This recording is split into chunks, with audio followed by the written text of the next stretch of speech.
Boa tarde. Então, em nome da direção da Cinemateca, as boas-vindas a todos a este debate em torno de Derek Jarman and the Last of England, que vai ser moderado pelo João Ferreira, diretor do Queer Lisboa, que vai apresentar os convidados.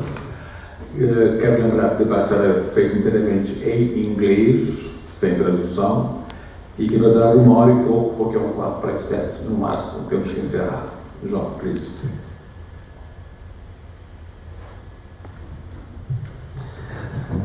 Olá, em primeiro lugar quero agradecer à Cinemateca, à direção Cinemateca, José Manuel Costa e Rui Machado por nos receberem mais esta edição do festival. É um grande prazer termos aqui este debate integrado no ciclo, na retrospetiva Derek Jarman and the Last of England.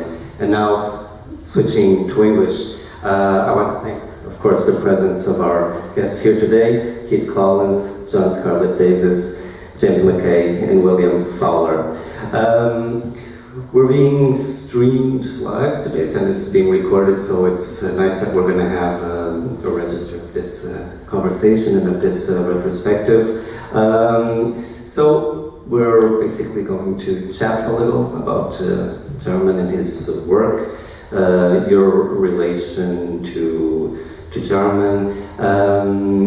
Yeah, so that's let's start with James. Yes. Yeah. Okay. So let's just I have to do something. Yes. Press this. Okay. So well, just as a first question, when did you first get acquainted with Jarman's work, and when did you actually meet him and started working with him on what projects? Okay. The first thing I saw of Derek's,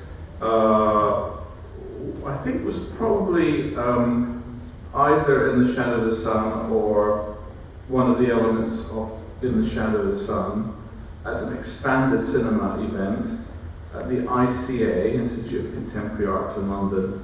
I think it was 1974, it was 1974, it might be 1975, I can't quite remember. I'm pretty sure it was the ICA, although somebody said it might be in the Hayward. But those days are kind of misty. Then I saw Sebastian. I remember seeing Sebastian with my college friends. We all went to the screen in Notting Hill Gate. That was a big film. I mean, it had quite an impact, especially amongst young people. I think it played for months in Notting Hill. And then after that, I saw Jubilee when it came out. So I was quite familiar with the feature films, and I knew he made some more abstract film. And then by that time, by the late 70s, 78, 79, I was running the programming the cinema at the London Filmmakers Cooperative, and my colleague there, Felicity Sparrow, suggested that I asked Derek to come and show his Super 8 films. I knew he made Super 8 films, but I didn't realise the extent of his work in Super 8, and so I contacted him. That's how I met him. I rang him up, and he said that he would do it. He wasn't that keen on showing the films because they'd been shown quite a lot and they were quite fragile. Super 8 is quite a fragile medium. He's basically showing the original film that went through the camera. And he came to the co-op. We did a double bill, like instead of doing 2 different filmmakers on one night, we just did one 2-part session with Derek, and he showed, he must have shown at least 20 odd films in that time. He came with the films, his own projectors, and a cassette machine, and he had a stack of audio cassettes, different kinds of music, and he would play the films a bit like, I suppose, a DJ plays records. He'd talk and introduce each film, and then he'd pick the next film as it suited him. There was no fixed sequence. And then he had music which he played along with the films.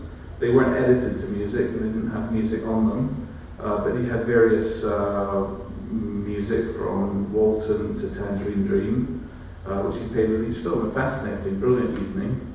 So that's how I met Derek, and then at the end of the evening we were talking about the problems of Super 8 with its fragility. So there were quite a few people. I went to art college with John Maybury and others who are working in Super 8. And the problem is that it's that piece of film that goes to the camera that you project, and it gets damaged very easily. So actually we started working really on conserving the Super 8s, and that was the first project, which culminated with In the Shadow of the Sun.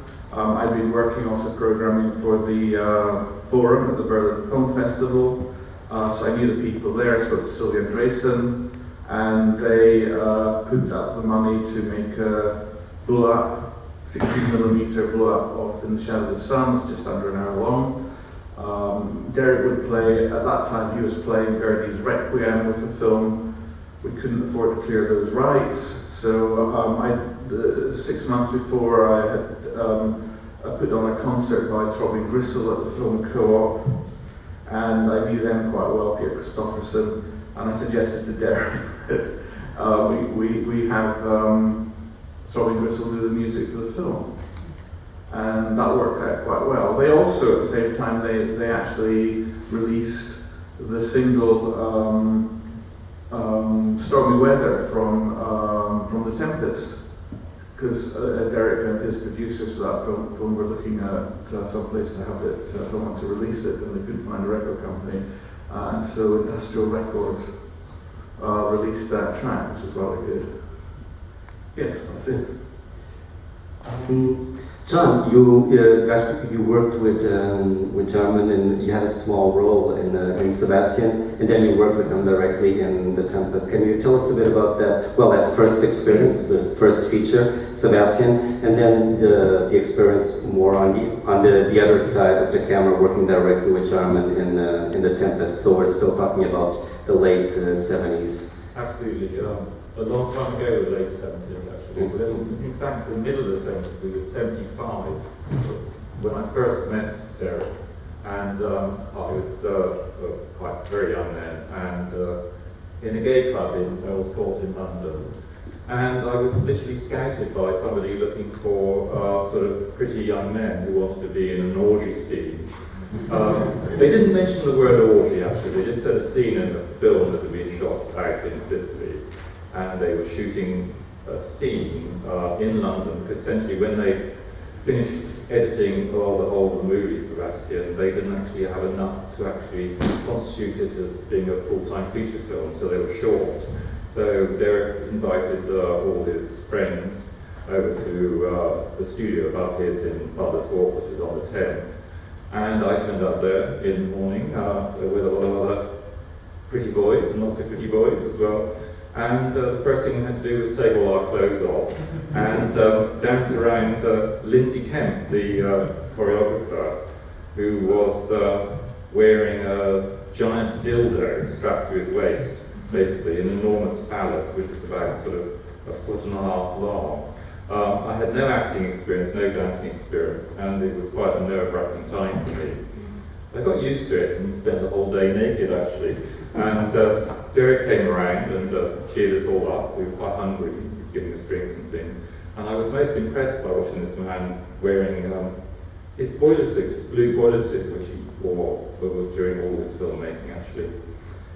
And it was just such an exciting time. Forgot all about it, and then got invited to the premiere, which James just mentioned, in Notting Hill Gate. And in fact, the film ran for, I think it was about 16 weeks, which is a really long time. It's unheard of for any film, and completely a massive audience for this kind of film. And I think Derek targeted it towards the gay audience, although anybody could see it and really enjoy it.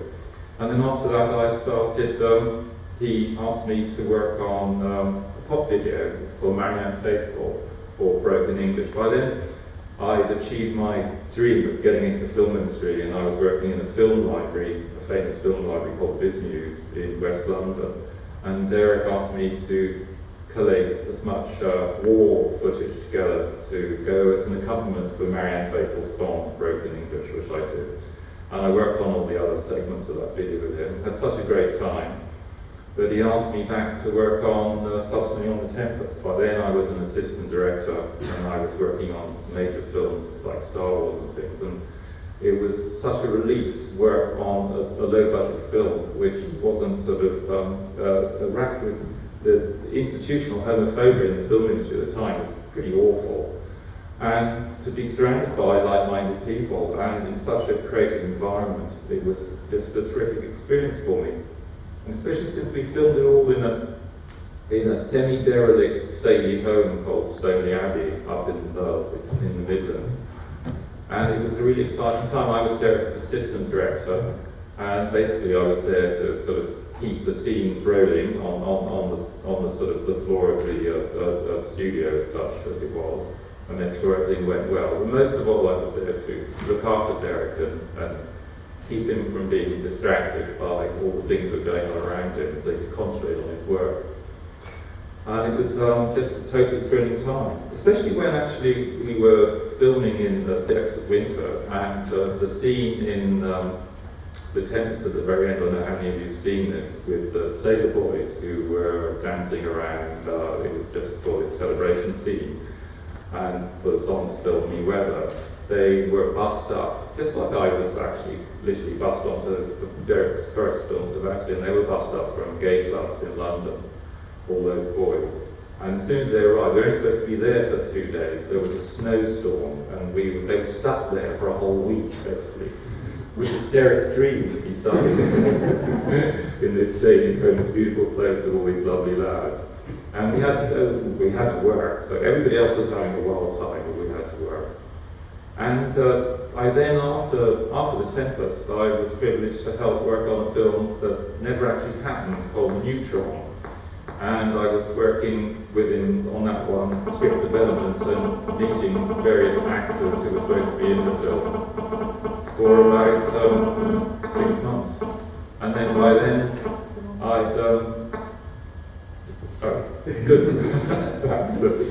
by then my own film career had taken off, and I was making my own pop videos, and I still, doesn't like me that much, does it? I was editing Derek's pop videos. I edited about half a dozen of them for him, and subsequently became my own independent filmmaker as myself, and then didn't actually work with Derek again, but remained very much an incredibly close friend. Thank you, John. Okay, now more the same question. It's no. Anyone of you has a cell phone? Mobile phone é uma voz.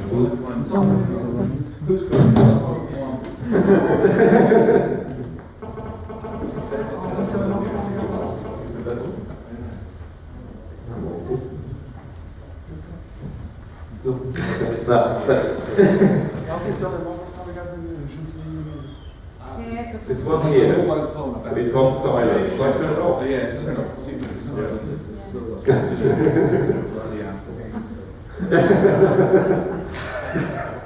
Bloody Apple is not live. Okay. Also, the same question, how did you get to meet Jarman, and as first started also working with him, collaborating with Jarman? Logistics here. Okay. I first found out about Derek because one of my closest friends, when I was a schoolboy, said there's an all-male screening of Sebastian in Newcastle one time, and we're going to go and see it. And we left school, we were teenagers, we left school, got changed from our school uniforms into civilian clothes in a public lavatory in a shopping centre, and snuck into the cinema, trying to be as old as we can. I'm fairly sure that I had a bum flop on my top lip, and I stole some of my mother's mascara and coloured in to make me look a bit older, to make me look like I could get through the door. And in the middle of, we were watching this film, it's astonishing for us, it's a revelation. Out of the corner of my eye, something twitched. And I thought, oh my God. I said to my friend, oh, the man next to me, he's got an erection. And he said, everyone in the bloody cinema's got an erection. And so that's how I first encountered the work of Derek. Many years later, Newcastle one time they had a lesbian and gay, very famous at the time, lesbian and gay film festival that attracted directors from all over the world. We had Bjorn Speck there, Artie Bresson, Gus Van Sant. Derek was there, and I was introduced to Derek. The first thing I said to him was, "Oh hi, is Sean being gay?" And he said, "Oh, I'm really sorry, he's not. Do you really like him?" And Derek went on the stage to present Imagine October. At the end of Imagine October, I was fairly furious that there was no text on the screen. I have all sorts of cinemas about the visual image, not reading, and it did restrict it to the English world, the English-speaking world. But had a bit of a question and answer discussion, shall we say, with Derek. And that was the end of it. Derek went back to London, I went back to my job. And then the director of the film festival had given Derek my home address. I was furious. And said, "He's trouble, don't get involved with him." But Derek was sending me letters, and I was replying saying, "I'm really busy." And the director of the film festival said, "Look, don't go down to London, because Derek is heavily into S&M. I thought, well, there's no end there, so right there, back to sorry, I'm busy for next year, so I can't do that. And then another letter from Derek saying, "Oh, I'm making this film, I'll show this to the film director, the director of the film festival." He said, "Don't go down to London. You'll end up chained to the bed." I thought, oh my God, what the hell goes on in London? I was quite an innocent boy at the time. And then Derek sent me another letter saying that, "Come to London, I'm editing this film." He said, "It's the last of England." He sent me a lovely Christmas card based on a photo still from it. And I showed this to the director. He said, "Look, don't go down to London. You'll end up in the Black Room." I thought, my God, what is this? Is just crazy. So eventually, I phoned Derek. I was coming to London for a job interview and phoned him. And I said, "What have you been doing?" He said, "I've been painting." In the Northeast, that means painting and decorating. For Derek, he was making paintings for his show for the Turner Prize at the Tate Gallery. He said, "There's black paint everywhere." I thought, oh my God, the Black Room, it's true. He's getting it ready, especially. So I turned up at his front door, curiosity about the bedroom, turned up at his front door, and as he opened, I said, "Derek, there's something I'm going to ask you before I cross the threshold. Are you into S&M? And he went, "Well, no, and I can tell you aren't either, because otherwise you call it SM." And went in, we had a lovely time. He was the greatest man. His intelligence was founded in Shakespeare and Chaucer and pop videos, and his breadth and depth and chronology of knowledge was astonishing. I met a genius, and had full-time access to a genius, and wasted a lot of it. We got on great. After a few months, it was kind of whirlwind romance, if you want to call it that. I moved down to London, moved in a tiny space, 4.5 meters by 5.5 meters. And went to see him editing The Last of England, ended up working on War Requiem, appearing in it, and editing parts of it, appearing in The Garden and helping the editor of that, and looked after him, cared for him. I had hoped I'd spend the rest of my life with him, but he ended up spending the rest of his life with me. Thanks so much, Keith. William, yesterday we presented a program here with all the series of music videos and the short films from the 80s.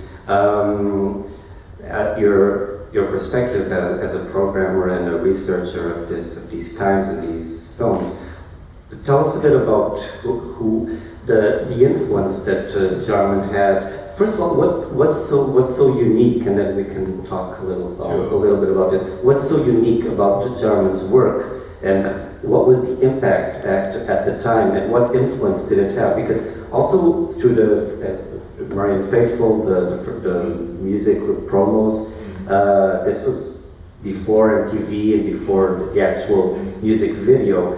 So I'd like you to talk a little bit about that. What was it about Jarman's work that created this influence, and who were those other people? I think what I personally responded to, and I think what you can see in the people that perhaps either were influenced by him or had some kind of creative relationship with him, is this thing, it's the way that the work, we think of British filmmaking as having this kind of realist tradition. I mean, I think it's much more complex than that, but that's often what we're told or what the history would say. But what seems powerful to me is that Derek was subversive and about protest, and about saying what he thought about things, but he was also interested in the imagination and fantasy, and not about necessarily about what was exactly happening in front of the camera. So, you know, it's kind of metaphysical interiors, about the occult, about the long versions of history, about rewriting how we think about history, but yet at the same time continually wanting to link it to current realities in some way. So that kind of almost paradoxical relationship, I think, is something that I personally sort of responded to.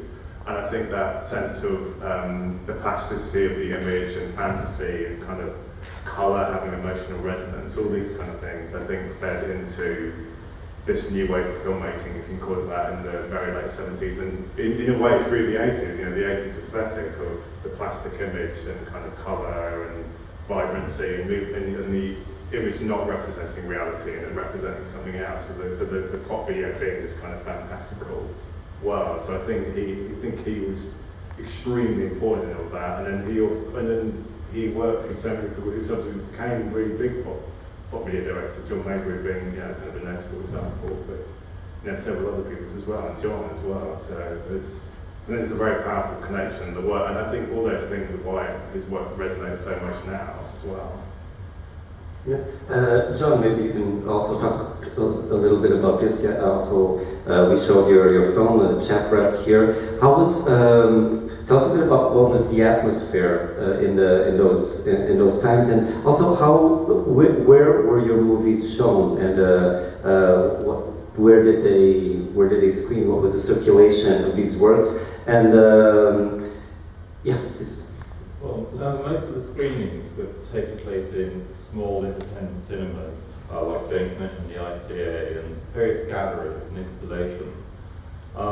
Sometimes they were in people's lofts, and we had sort of just guest audiences coming along. Nobody particularly had to pay or anything. And there was no real outlet for this work, and we were very privileged to be able to have our films being picked up literally by the galleries that were sort of specialising in kind of more obscure independent stuff rather than the mainstream. This was going to happen much later. It took quite a few years before video art and Super 8 and Derek's work was seen in the really big galleries. And it was, the atmosphere was very low key, very, very, very rough. We used to, it was quite a small scene. I was talking to William about this last night, but at that time, I think in the sort of early 80s, late 70s, there were about 200 people as part of the scene. There was no Facebook or no mobile phones, nothing like that to spread the word anywhere. And we all used to really meet in nightclubs, is when all the information about who was doing what, who was filming this, who needed somebody to work on that, and where you're going to screen something. It was all sort of passed on over drinks, or in a lot of instances sort of drugs as well, believe it or not, you know. So these were clubs, a famous one being Blitz, which was the club that Boy George was the code check person and Steve Strange ran it. These were mostly gay clubs. And with a mixture of art students, a lot of art students. I was an art student, I'd been to Goldsmiths, and a lot of Derek's friends and Don Maybury, they went to St. Martin's and places like that. And we just hang out, basically. Nobody had any money. This is we shared this, everybody shared this, Derek especially. I was working in a Chinese restaurant, and various people were doing this and that. And we just wanted to make films. We were all living quite cheaply. Any money we had was spent on hiring equipment or buying film or what have you like that. It was a particularly bad recession in England at the time, the Conservative government, Margaret Thatcher. I think the fact that we were so young, we didn't really mind, we all needed more money, but we didn't feel oppressed in any way. We just got on with what we wanted to do and sharing our art among each other. It was great. It was a great time, very good time. I mean, when you look back at the history of that whole period with all the strikes we had in England, the miners' strike and everything, the poverty and this and that, and there's some terrible stuff going on all around us. But because of our resilience, the resilience of youth meant we could just sort of rise above it all. James, you talk me a little bit about this political side you mentioned, I think that the real thing is that we haven't touched on, but it's really important, is that Derek was an artist. I mean, he was a painter basically, and he started painting when he was very young, when he was a child, and he was exhibiting by the time he reached his teens. And then he went to the slaves. I mean, he didn't pick up a film camera until much later on. Not that he wasn't exposed to film, because both his maternal grandfather and his father were avid filmmakers who had their own 16mm equipment. I think if you look at I mean, Derek worked with Ken Russell as a designer in the late 60s.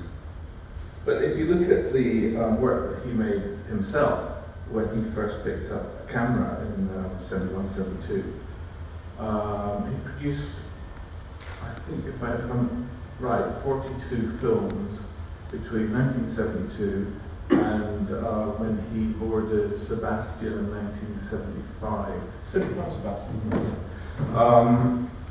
And those films are complete and complex works. I mean, the very first ones are more crude than the final ones, but the amount of effort, the amount of work that he put into them was quite phenomenal. And they also they relate very closely to his painting work. You can see it, I think, in the sketchbooks, and I've tried to insert some of the from his notebooks and some of the paintings into the Super 8 book as well. And I think unless you understand that way that Derek approached film as a painter, that's what made him stand apart from other, let's say, film directors who are interested. They might be very visual directors, but they're interested primarily in narrative. Derek, I don't think was ever really fundamentally interested in narrative. I think that's something he took on board for his more ambitious projects. As part of the process. I don't think it started like that. I mean, I think if you look at his films, they tend to be viewed from a certain angle, and the director's eye looks at each scene, front on. There's not much in the way, apart from a bit of it in the second where you get reverse cutting. The language of film, I think, was fairly alien to Derek, but the language of painting wasn't. So I see that that's what, for me, is unique about Derek in terms of British cinema. He was a painter who made films. Nowadays, an artist who makes film, to take, for instance, from that Claire Week, is quite normal and is just seen as a major artist.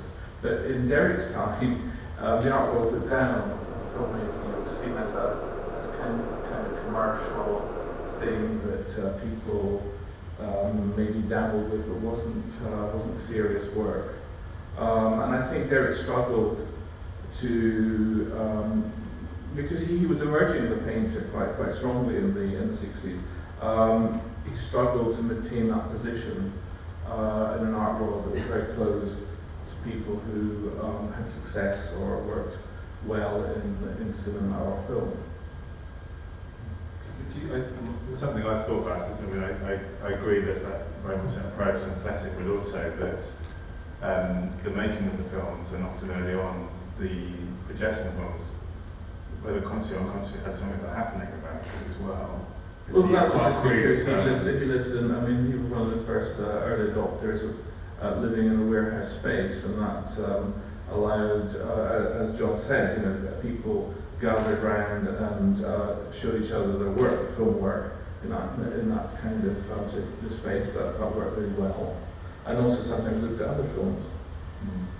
So I think it happens different things. Well, I was sort of thinking, I suppose, in a theatrical sense, the way that he worked with his friends and collaborators and kind of wanted to involve people, and it kind of extending beyond himself. And then also when he showed the Super 8 work, my understanding was that, the sort of changing the speeds and what you're describing about the kind of DJ element to it, that kind of very much the live being a key part of his film presentation. Well, yes. Live. Yes. Yeah. But that was very stressed. It wasn't just like, could vary the way that he would. Yeah, they weren't those early films were made to be shown in the spaces that he lived in, the gallery spaces. They weren't made to be shown in cinemas. So yes, Sort of starting again, talking about the film. film narrative as such. On the Tempest, I ordered this book from Foyles in London on, basically it was a how to direct book. And because Derek kept asking me about reverse shots and things like that, how to do this and how to do that, and all the various, the angles of basically the eyes, when you have more than one person, and the angles of the eyes going from one person to another, where the camera should be, and in reverse and everything. And I remember one morning on the set, really early, about 7 o'clock, we were studying this book, and there were all these diagrams, and there were lines going everywhere, crisscrossing each other. And there was one was where there was the camera, and there was the one after that, and we looked at it, and neither of us could actually work it out, because it's sort of dyslexia. And Derek said, oh, bollocks to this, basically. He said, I'm just going to stick the camera there, put the actors there, and just film it, and then cut it into bits, and that's what we did all the way through the film. Keith, one of the things that has always fascinated me about Jarman is the house and the dungeons and the garden. So I wanted to ask, and also this relationship, this more mystical side of Jarman, his love for alchemy and all this universe. What did this house mean to Jarman? And I wanted you to speak also a little bit about the process of gardening. Well, okay. Just before I met Derek's father died, or in between meeting him and the Christmas time Derek's father died, and I left a bequest, quite a lot of money to Derek and Derek's sister. And Derek had always been bad with money his entire life. He'd never had anything in the bank. He always borrowed money and had to turn to very wealthy friends to help him. He lived hand to mouth. And he, in a typical fashion, he decided to borrow all this money on a house. And he had previously been to Dungeness filming Bluebells and Tilda Swinton for a shot that ended up in the West of England. And we were driving down one day to get fish and chips. And he said, you know, there's a little black house on the beach here with yellow windows. If ever was for sale, I think I'd have to buy it. And as we drove up, there was a sign outside saying for sale. Until he said, right then, Derek, you're going to have to buy it. And we went into the front door. There's a dear old lady answered the door. She had this strange voice. She could have been speech therapist to the Dalek. She said, hello, how are you? And we went in. Derek said, oh, I'd like to buy your house. It was £32,000 in those days, which seemed astonishingly expensive to me, but cheap for the southeast of England. And they looked around. There's a huge nuclear power station very near to the cottage. Until they said, aren't you worried about the nuclear power station? This poor lady, she said, me and my husband have lived here for 30 years and it hasn't affected us yet. And Jill looked at me and I looked at her and thought, if we just stare at each other's eyes, don't smirk, don't smile, because we're going to burst out laughing. And we had to leave the room and we were crippled laughter in front. And Derek just said, oh, I love your house, can I buy it? Would you take cash? Didn't negotiate, and oddly, because it was a well-structured house, you couldn't actually get a mortgage on it anyway, so you would have had to raise cash to buy it. So he had been diagnosed as HIV positive. It'd been a huge blow to him, and something I'm sure he'd known about and imagined he'd had for years. And it's just a confirmation of that. Needed to get out of London, a tiny flat, and the pressures of London weren't conducive to him. He was getting on in his early, in his 50s, and just needed to get out of London and do something more pastoral. And nurturing something, putting in a seed and hoping that you're going to see it grow next year does give you something natural to look forward to anticipate, and gave him something that gave him great succor and strength. The garden's still there, sometimes not looking as great as it should. Derek would spend all of his spare hours there. He'd get up first thing in the morning, wake us all up and annoy us, clomping around these wooden clogs. He had to wake us up to go and work in the garden. And he'd say, I found this wonderful thing on the beach. It would take 8 people to drag up this huge piece of wood. And his enthusiasm for the garden was fantastic. And in the way that he always incorporated his paintings and his life into his films, he made James's considerable help. His film The Garden, about Gethsemane and Eden, partially filmed there and set there. It's an astonishing masterpiece of dream cinema, and the way it interweaves his life in pretty much the same way that The Last of England wove his life. In The Last of England, he's painting in the flat in London, in the centre of London, smashing works that cuts to a smashed pane of glass. In the set, in the location Millennium Mills, which then that pane of glass is incorporated into a later painting. It's an astonishing flow and circling. So, the garden did give him a great deal of strength. Sadly, in his last published diary, he says, something for me is so touching, he says, the garden as far as here has failed, because he's hoped that by growing herbs and potions and studying herbals he can somehow cure himself. And realises it's a moment when he realises that's not going to happen, and he is mortal. And from then on, makes Blue his masterpiece. I would probably say my greatest achievement in my life that will ever be is keeping Derek going long enough to realise Blue. It's truly, it's a film that we talked about for years, I'm sure James was saying. He was slightly poo-pooed by everyone around, saying, go on, Derek, no one says, yeah, all the time. But when we finally saw it, wow, we were all, there's something very special going on here, and very honest, and very painterly. And another lifelong obsession with painterly pie. We probably would have liked to have made another biopic about it, but would never have managed to get the funding for it. Magic, oh Lord. Well, on the bookshelves was a whole set of The Golden Bough. And when I went to flick through it, the pages hadn't been cut, so it had never been read.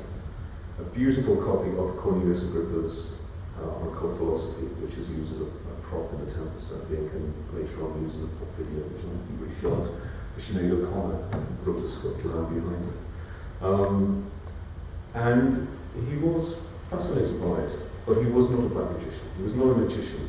The magic of Derek was to draw the friends together and coalesce all the ideas and strengths and magic of people around him into a crystallized, solid thought and idea on a piece of film.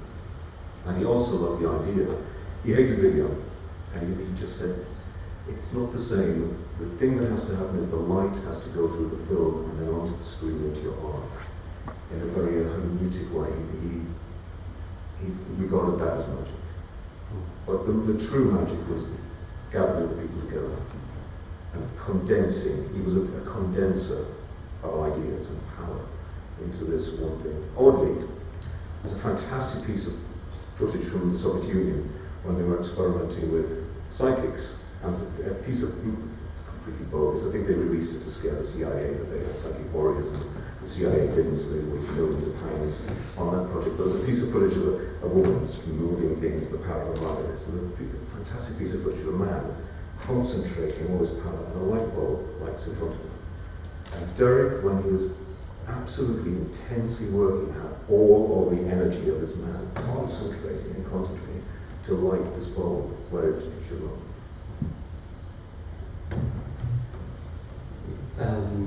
James, if I'm not mistaken, you, in the presentations and the talks we've had, you mentioned Imagining October and Angelic Conversation as two of Jarman's most groundbreaking films, and two of your favorites were The Last of England and Blue.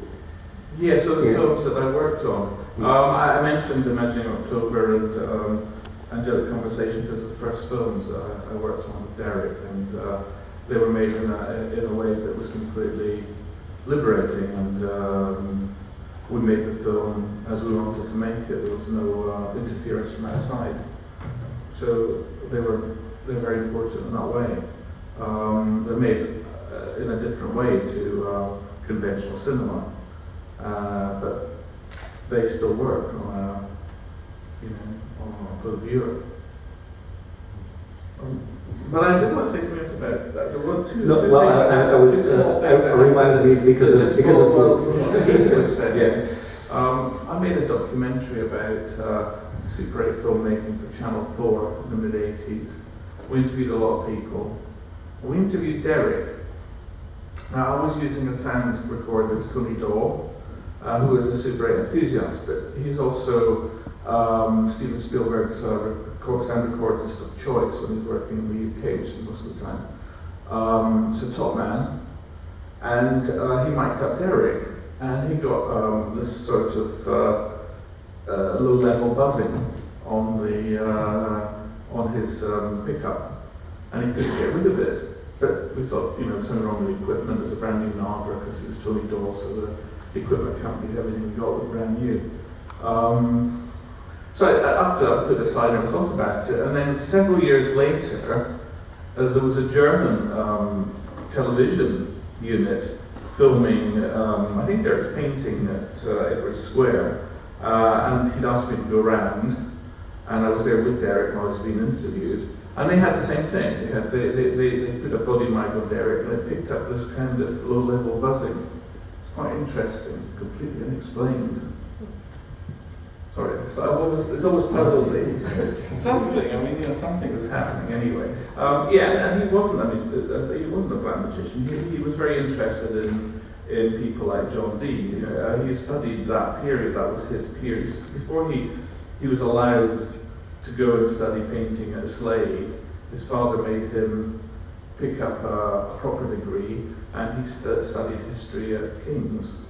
And that was his period, and he knew all about it. And John Dee wasn't a black magician, he was a Christian and a very brilliant man. Derek was very taken with him. A lot of his films are influenced by the writings of Dee. Yeah, I was... Sorry, I've been off the track with I'll put us on track again. I wanted you to, because those films that you referred to Last of England and Blue, and I wanted you to talk a little about Blue. How did, also for Keith, how did the idea start? What was the origin of the concept for Blue? Okay, right. Derek first mentioned Blue to me when we were in Edinburgh in 1986, or might be 87, for the premiere of The Last of England. And he said that he was very keen to make a film about Blue, about Eve Klein, and it went from there. And he thought about it. Originally, it was it wasn't really a biopic, but it had biographical elements about the painter Eve Klein and his blue painting. And it evolved bit by bit, like all of Derek's projects did. And I think it only really started to gel quite late on in Derek's life, when he started to lose his sight, and he realised that the film that he wanted to make was about himself. And I think that's the point where it gelled, which was probably in the winter of '92. But at that time I had a long conversation with him, and he was completely settled on the form of the film. And we agreed I would go out and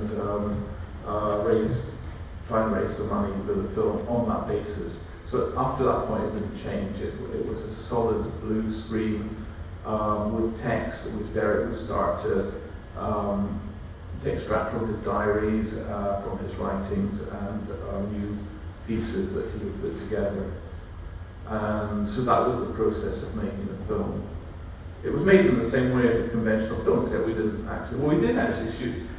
Nicholas Sirota very kindly gave us access to a Eve Klein painting, a blue painting, International Klein Blue, and went to the basement of Tate Britain, and it was wheeled out and filmed on 35mm.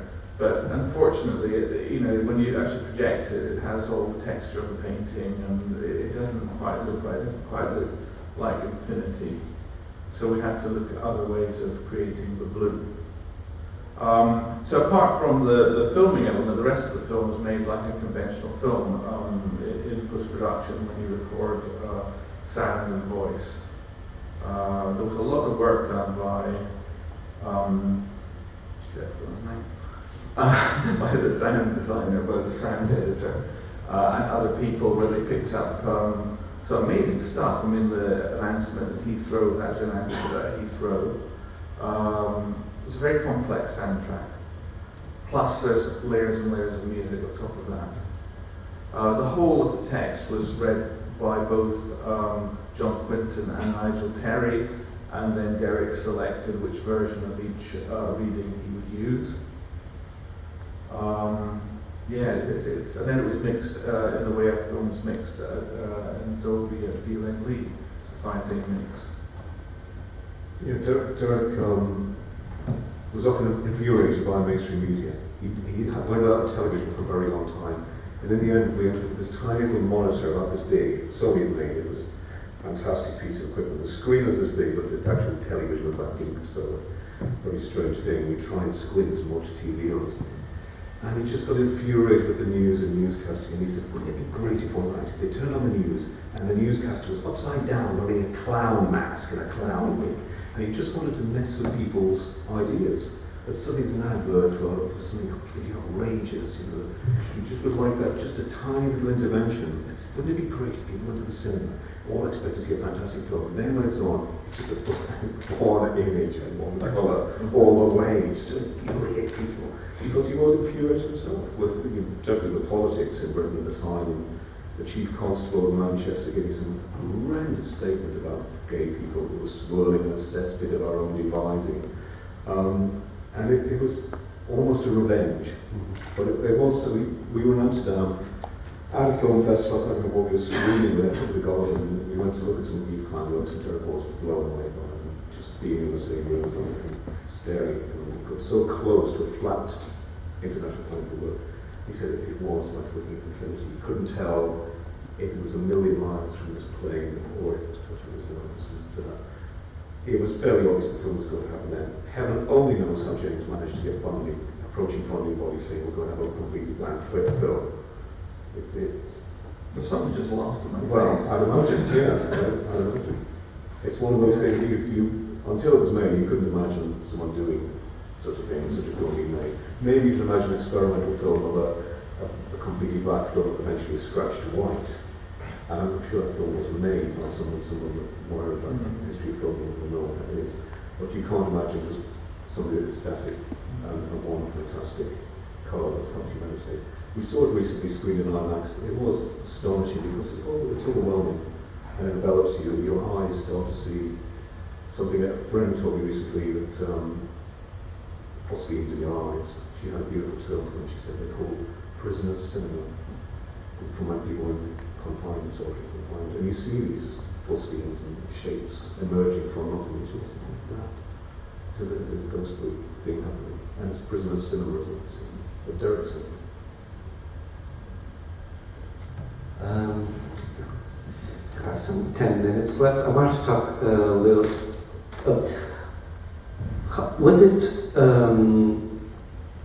Was it very challenging to get them screened at the time, to get them to the audience?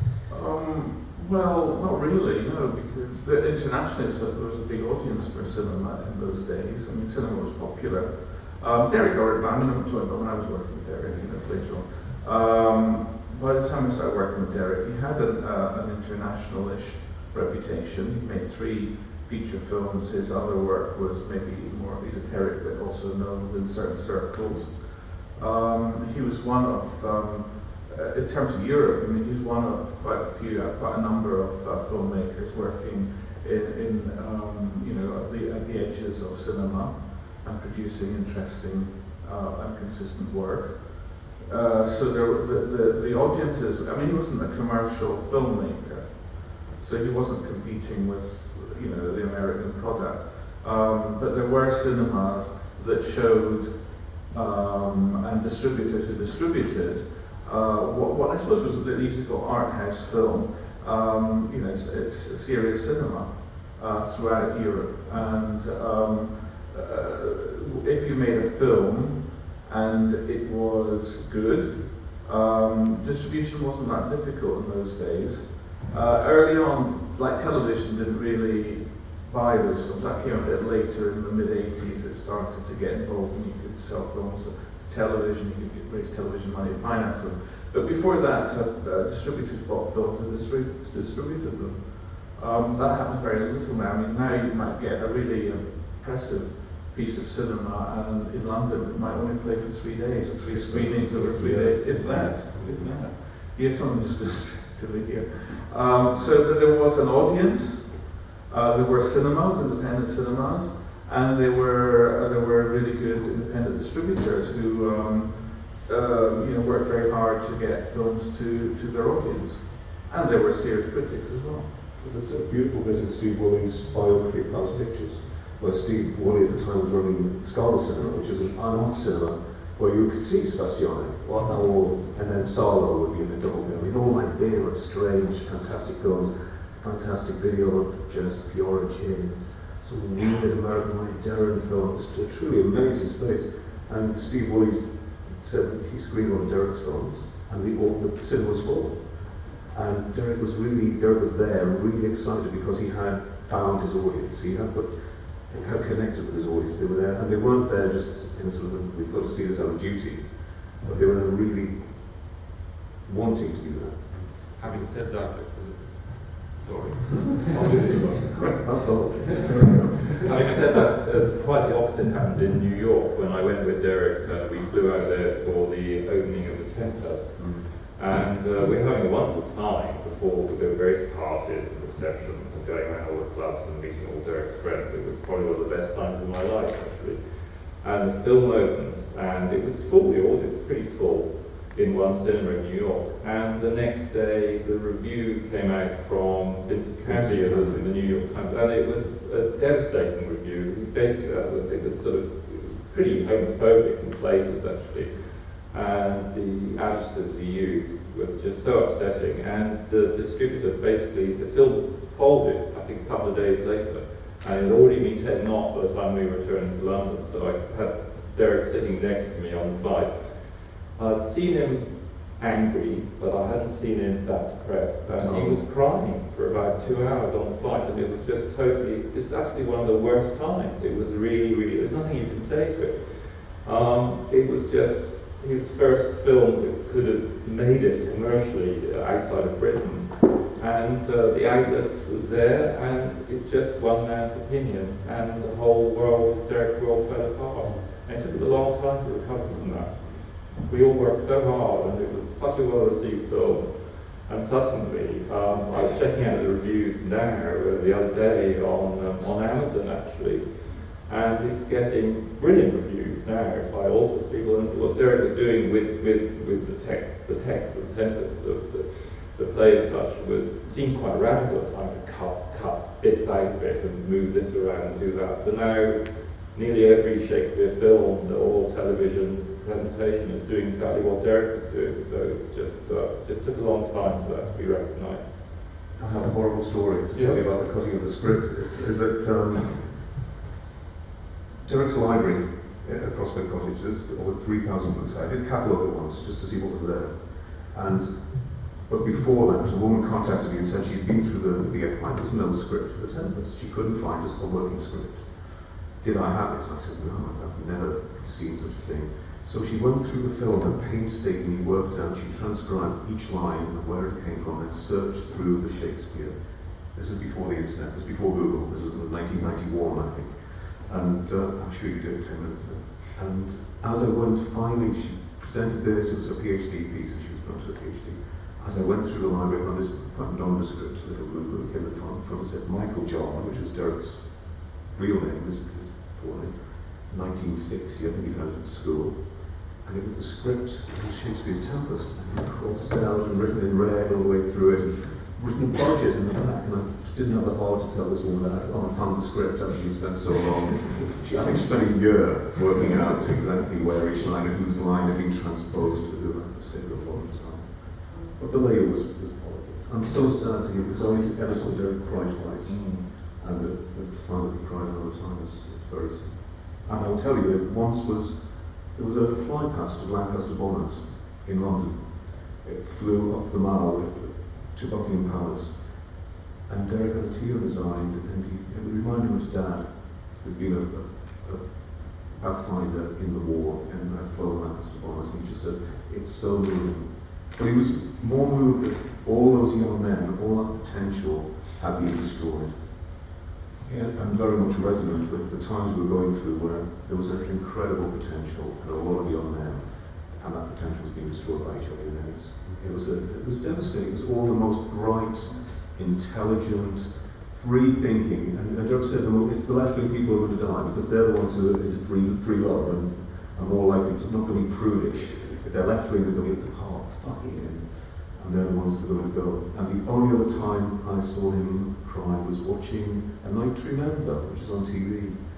And as the Titanic sank, he started to cry. And I said, what's the matter? And he said, this is the end of the Age of Eloquence.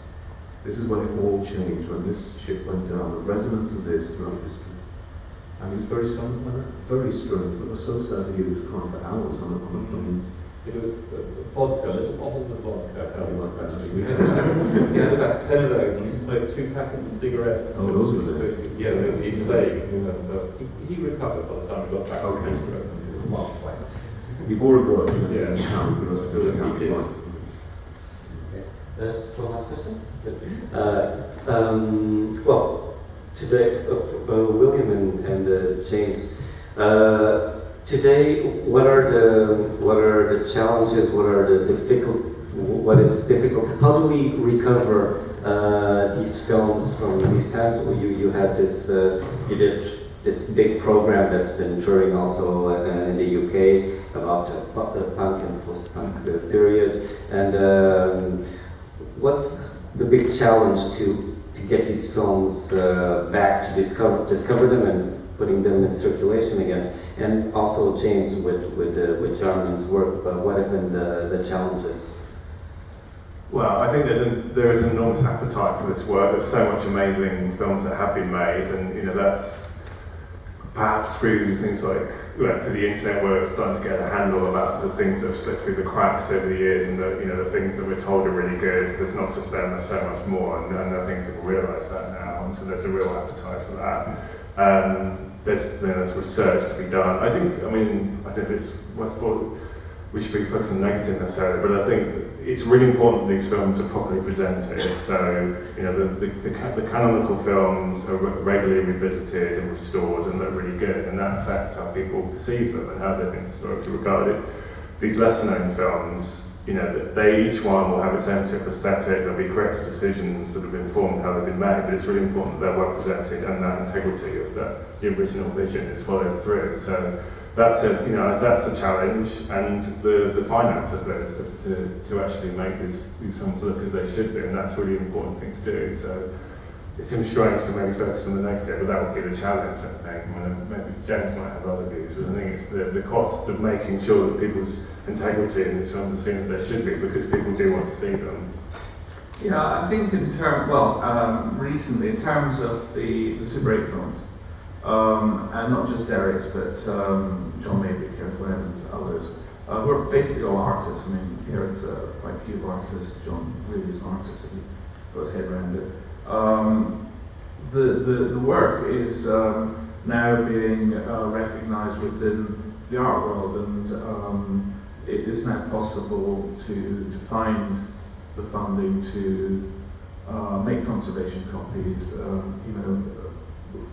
because previously the only sources of real way of conserving films was through archives, and archives around the world are really overstretched.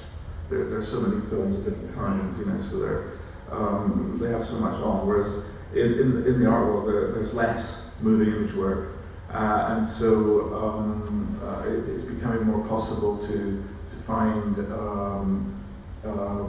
galleries, museums, and private foundations that will help conserve these works. I was very fortunate in that through Isaac Julian, I was introduced to the Luna Foundation, who are a Zurich-based art charity, and they put up all the money to transfer all of Derek's Super 8 footage to state-of-the-art, to digitize it at the highest level. So we know at least it's all properly conserved. the original materials and temperature and humidity controlled storage. The digitization is stored in different formats and in different venues. So it's pretty safe at the moment. And I think that will, you know, as other work becomes recognised within the fine art world, I think that will happen to more and more people's film works especially from the 60s, 70s and 80s. So I think it's pretty hopeful in that way. I think it's more hopeful than it was 20 years ago when we were really scrabbling around trying to find money to make 60mm copies of things, and it was very difficult. Okay, thank you. This was very quick. Thank you, Pete, John, James, William, Antonio. Obrigado. Thank you very much. We have a small cocktail upstairs afterwards where you can ask questions to all our guests, and we can have a drink now. Muito obrigado a todos. Muito obrigado.